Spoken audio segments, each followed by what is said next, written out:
साताऱ्याच्या कराड तालुक्यातील पाचपुतेवाडीमध्ये पुण्याच्या DRI विभागाने कारवाई केली आहे। DRI विभागाने एक शेड सील केलं असून या शेडमध्ये अंमली पदार्थांची निर्मिती केली जात असल्याची माहिती समोर येते। या कारवाईची माहिती सातारा आणि कराड पोलिसांना नसल्याची माहिती आहे। यामुळे नक्की या ठिकाणी कोणता अंमली पदार्थ बनवला जात होता हे अद्यापही समोर आलेलं नाहीये।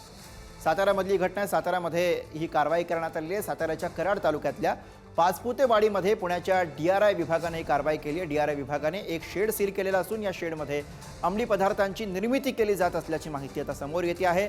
या कारवाईची माहिती सातारा आणि कराड पोलिसांना अद्यापही दिली गेली नाहीये। त्यामुळे नक्की या ठिकाणी कोणता अंमली पदार्थ बनवला जात होता हे अद्यापही समोर आलेलं नाहीये। सातारामधनं ही बातमी आपण बघतोय। साताऱ्याच्या कराडमधली बातमी आहे ज्या ठिकाणी DRI कडनं कारवाई करण्यात आली आहे। विशेष म्हणजे पुण्याच्या DRI विभागाने ही कारवाई केलेली आहे।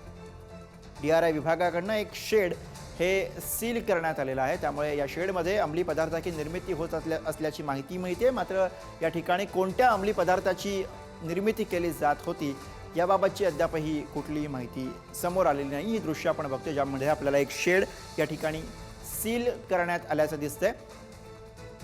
चंद्रजित पाटील आपले प्रतिनिधी या क्षणाला आपल्या सोबत फोन लाईनवर नाही, ते अधिक माहिती देतात। चंद्रजित, कराड तालुक्यातील पाचपुतेवाडी येथे DRI पुणे प्रादेशिक विभागाच्या अधिकाऱ्यांनी कारवाई केली आहे। कारवाईनंतर स्थानिक पोलिसांना कोणत्याही प्रकारची माहिती देण्यात आलेली नाही। त्याबाबत स्थानिक पोलीस कोणतीही माहिती देत नाहीत। या प्रकरणी 2 परप्रांतीय आणि 2 स्थानिक अशा चौघांना चौकशीसाठी ताब्यात घेतल्याची चर्चा असली तरी याबाबत अधिकृत माहिती समोर आलेली नाही।